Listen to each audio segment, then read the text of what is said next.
Qosqosaa kutaa tokkoffaa. Jaallattoota Finfinnee Maltiimiidiyaa asoosama kana barreessuuf dubbisuun kan isin biraan ga'u Anaagaa Jimaati.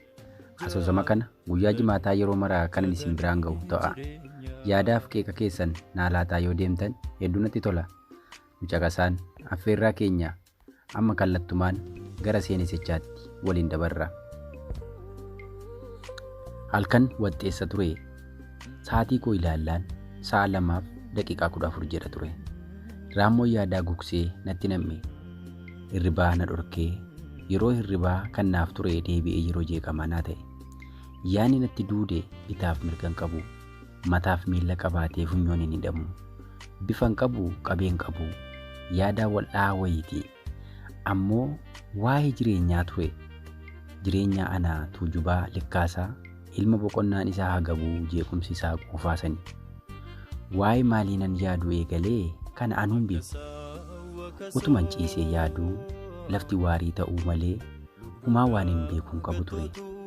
Namuu waan rafee fakkaata. Humaa sagaleen namaa hin dhaga'amu. Lagdi baddeessaas cillima waan of buusee fakkaata. Darbee darbee garuu sagaleen saroota duttuu ni dhaga'ama ture. Kana biraan ammoo sagaleen daa'ima koo kurruufuu gurra koo biraa jeekkara. Sagalee ilma dhiiraati. Erga lafti galgalaa'ee waa'ee kiyyan ol buusee gadi buusee yaada. Kukkutee recha'een deebi'ee immoo supha. Sapheettaatti kaayee cicciree balleesseen dhaabii immoo magarsa. Qottoo kiyya fudhee qimixee kukkuteen wal qabsiisee immoo dhaaba. Waa'ee isa jiruu waa'ee isa du'ee dheedhiin affeelamee bilchaataan nyaatamu. Bara foggisoo immoo bilchaataa affeelanii dheedhii immoo soorratan. Furdaa teessoon ga'ee qallaa bakka hin qachuu. Waa'ee jireenya lafarraaf michuun wal kokkotee arrabaan wal miicu. Buddeen bulee alaa'uuf namuu wal ajjeesuu yaada koo keessaa kanneen ani yaadadhu ture.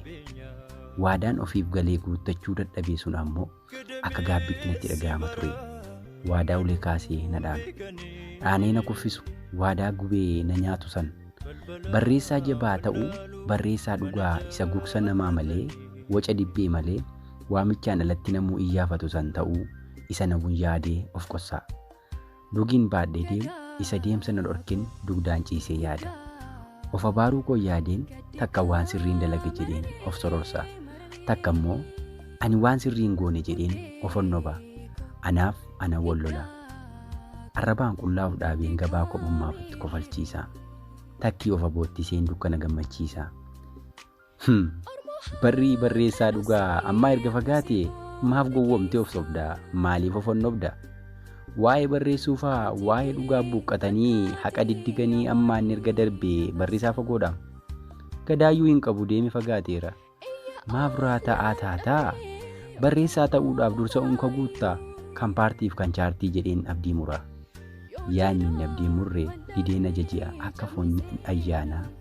Kukkutee na erbaa akka uffata hiyyeessaa. Akkas jedha inni immoo osoo barreessaa taateetii waan sirratti ta'u hunda barreessita. Ati humaa isa dhugaa barreessaa iyyuu miti. Barreessaan waanta wal kaawwataa deema. Gudunfee hidhata. Seenaa tarreessaatti qoosaas gola isaatti ol galchee kuufata. Waan maatii isaa hubee kan biyya isaa miidhee hundayyuu barreessa. Malee barreessaan biyya isaa iyyuu hafee kan isaa ukkaamsu barreessaa maaliiti? Namni akka kanaa barreessaa iyyuu hin beeku jedheetu na lollaanii lafan ciisuu ka'e. Cinaacha naannesseenii lama gangalattee uffata koo gatee barreessuu murteesse. Amma kunoo barreessuu eegaleera. Garuu ammas yaanni natti dhufu hedduu akka galaanaa waan ta'eef isa kan barreessee kam akkan bulfadhu bitaa natti gale.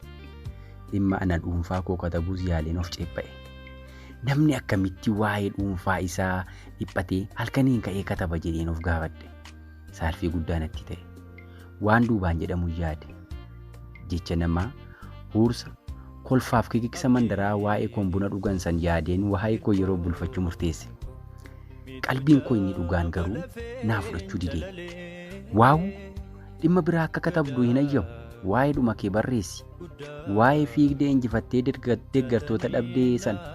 Waa'ee dirree kubbaa seentee galchii barreeffamaa mul'atee iyyuu hin beekne galchitee harka reebbaa dhabdee san katabi. Farda gulufsiiftee tumsaa faamileessaa dhabdee gommaa galuu keefaa nama dila keessaa deeggaraa tokkollee osoo hin qabaatin dirree injifannoo irratti mootii hamilee dhabuu san hundaan katabdu naan jedhe. Waa'ee barreeffamaa san dhiisee dirree injifannoo koo kanaan dura taree yaadaan buusee baase. Dhugumatti dirree dorgommiitti ba'ee injifadhee ba'uu koo kan anaaf an qofti beeku sanii yaade. Garuu hawaasni hin beeku. Namni hedduun ammoo injifataa ta'uu koo osoo beekanii harka reebuu dhabuu injifadhee ka'ee kokkolfaa galuurra deeggaraa dhabuu koon isan gommaa gale difintaa'aa fuulaan duumessa'aa mana abbaa kootti deebi'ee kan hin gale sanii yaade. Mana abbaa koos ga'ee waa'ee dorgommiidhaa minaaminoo injifannoo lamuu akka ittiin deebine jedhee of adaruu koon yaadadhe. Mataa koo naannessee miila olirra kaa'ee isa tokko raaseen guyyicha akkuma daawwatii ol duratti ilaale. Guyyaan of abaare lammata barreessaa jedhee akkan of hin waamne isan of adareen yaadadhe.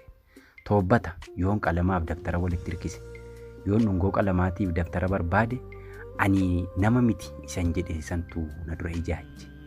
Sirba masqalaa dhaabee fi geelloof xirriis ta'ee shaggooyyeef dhiichisaaf akka wal barbaadan qalamaaf daftaraaf lamuu haala mijeessu jechuun koo akkaataan gaafas dubbadhe waliin natti yaadatame. Kana gidduutti ammas yaadni koo inni hangafti dubbii naa ida'e. Deeggaraa harka sii reebuu barbaachaaf dorgomtee moo mootee injifachuuf dorgommicha seentee jedhee na gaafate. Asitti egaa qalee of gorra'uun koo kaasuudhaan of fuudhee jajee of guuruun koo bakka kana ga'een humaa deebii dhabe. Deebii dorgommii lagachuu barreessaa akka hin taane of abaaruu koof sababan dhiyeesse gahaa ta'uu dide. Wanti murteessaan injifatanii galuu akka ta'e of amansiisee osoon ta'e gabaa namaa keessatti sesseeqaan gala ture malee maafan mataa buusa maafan aaraa gala maaliifalleeyyaa anoo injifataadha jedheen of sokka'e. Guyyaan hojii dhaabee tokko lama jedhee miijanii of qonxooxe. Kanaafuu amma barreessuu akkan itti fufu dirree dorgommii sanitti deebi'ee ammas akkan seenaa hojjedhu waadaa ofiif gale.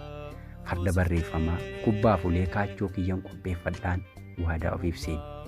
Shaakala ganamaa isa tabbatti kaatan miila of si'eessanii dorgommiitti bahan saniifan of qopheessuuf waadaa ofiif seene. Of abaaruu koo duraaf korbeessa hoolaa qalee akkan of irraa tufu lamuu of abaaree akkan of hin doomsine cimseen ofitti hime. Ani tuujubaa likkaasaa barreessaa ta'uu koo yoomuu akkan ofitti lallabu irbuu ofiif seeneen waraqaa koo suuqaa kaasuuf ol ka'e. Kobbeef waraqaa koo ergan walitti butee boodan nagaa wal gaafachiisuun ammas tokko jedhee gale.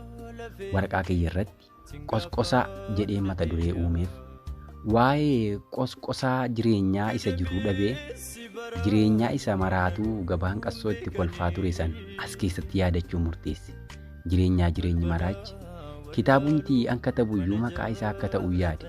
Akkasuma waa'ee ilmaan namaa qotuu osoo beekanii harki cancalamee hojii dhorkamanii waa'ee duudaaf jaamaa rasaasaan waadamee waa'ee maanguddoodhaa mana waliin gubatee miidhaa safuun fideef bu'aa safuu kaasee akkan katabu murteessee jalqabe.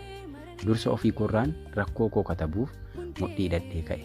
Akkatti seenessaan akkatti soogidda isaaf barbareetti naquun barruu sugaa baasan yaadaan itti seene.